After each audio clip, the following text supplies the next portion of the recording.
Hey guys! Today we're looking into a really well-known case. It is about a honeymoon in South Africa gone horribly wrong. And you know what? I'm ready to just jump right into it. Honeymoon is an Indian woman who was born and raised in Sweden in 1982. She met Shrien in the UK in 2009, but they had to be in a long-distance relationship until she could move to the UK. So in 2010, she moved to the UK and they got engaged. But not everything was sunshine and rainbows. There was a lot of fighting between the two, and she often regretted being in a relationship with him. She once sent a text message to a family member saying, "Fighting a lot with Shrien. Wish I had never got engaged. We have nothing in common. He is a perfectionist. I hate him." Later that year, they got married in India, and in November of that same year, 2010, they came to South Africa for their honeymoon. They stayed at the Kruger National Park for 4 nights and then went into Cape Town International Airport to meet their taxi driver Tongo, who took them to the Cape Grace Hotel, which was going to be their hotel. And he became their tour guide. He drove them into Gugulethu in his VW Chiron. But when they went off of the main road, they were driving for a bit and then they were hijacked by armed men. And after a while of driving, Tongo was ejected from the taxi, and then they stole Shrien's wallet, phone and designer watch, and he was also ejected from the taxi after a little bit more driving. On the street, he was able to find an innocent bystander to help him phone the police. Later on, the police found the taxi in the middle of nowhere and in the back seat, and he was dead. She had died from a fatal gunshot in her neck, and a lot of things of hers were stolen. Her Armani watch, a diamond bracelet, her handbag, and her BlackBerry phone. And the items stolen in this robbery valued almost 90,000 rand. During the post-mortem examination, they found bruising on her inner thigh, which indicates that she was involved in some kind of struggle, but there were no signs of sexual assault. And after that, her body was transported back to the UK so that her family could hold a funeral for her, and Shrien went back to the UK too.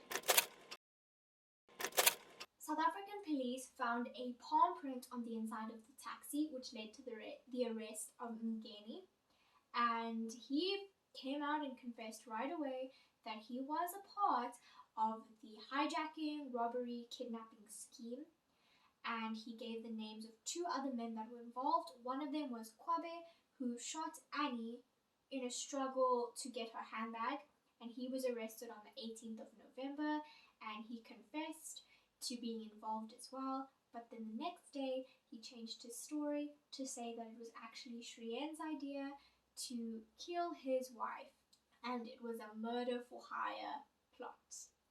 And then the second man was in Bolombo, and he had the exact same story. He was involved.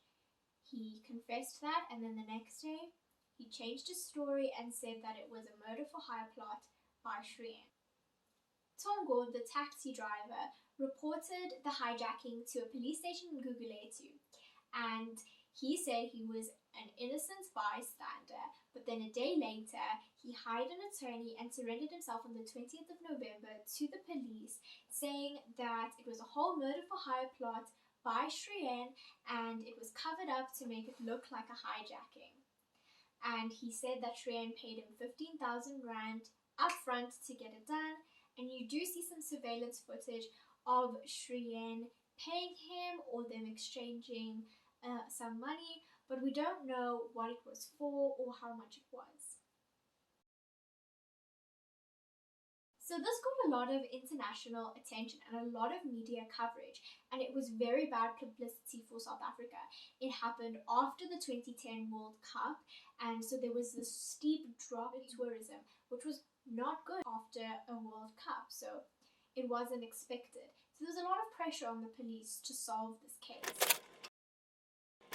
Kwabe and Tongo were offered reduced sentences in exchange for their guilty pleas and testimonies against Shrien. And so Kwabe got 25 years to prison and Tongo got 18. Mbulombo was offered full immunity. He was not going to be prosecuted as long as he testified against Shrien. However, things with Ngeni, the first man that was arrested, were very, very different. His lawyers claimed that the South African police were under way too much pressure because the case was so high profile that they started to use force in interrogating him. They claimed that he was suffocated with a plastic packet in order to get a confession out of him. So they told the judge that they believe that the confession should be inadmissible as evidence in court because it was extracted using force and torture. The judge actually ruled against him and said that the confession was admissible in court, and so he was charged with murder and he was sentenced to life in prison. The reason why he was charged with murder and sentenced to life was because the stories of the other men involved claimed that he was the one who was actually meant to shoot Annie. This trial was a mess. Shrien was extradited from the UK to South Africa for his trial in 2014, which was 4 years after the incident took place. And he was charged with quite a few things: conspiracy to commit kidnapping, robbery with aggravating circumstances, murder, kidnapping, and obstructing the administration of justice. He pleaded not guilty to all 5 charges. But here's where it really gets messy. They had 3 key witnesses, Tongo, Kwabe, and Mbulombo, and they contradicted themselves throughout the entire trial. There apparently was a 5th accomplice that they refused to mention. They refused to answer some of the questions in the trial, and it came out that they were fabricating some evidence that was used in the case, like text messages and phone calls and things like that. So Shrien's lawyers said that the whole case should be dismissed and just thrown out because of a lack of credible evidence and a lack of a link of Shrien to the actual crime. So they asked the judge for this, and the judge actually granted them this dismissal. Mr. Tonga, who was the only witness who could link the accused to the conspiracy, gave evidence to the court which is so improbable and contains so many mistakes, lies, and inconsistency that one simply cannot know where the lies end and where the truth begins. In making this finding, I take into account that all 3 witnesses, Mr. Tonga, Mr. Mulombo, and Mr. Kwabe, are intelligent people and therefore more than capable of attempting to twist their version to implicate the accused. Annie's family asked for a coroner's court in the UK to reopen the inquest into her death, and so that Shrien could answer questions about it publicly. But they denied that because there was already a trial in South Africa.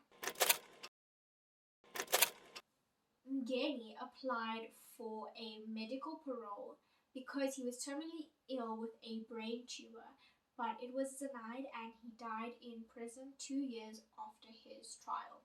Tongo was granted parole after only serving half of his sentence, and understandably, Annie's family was furious about this.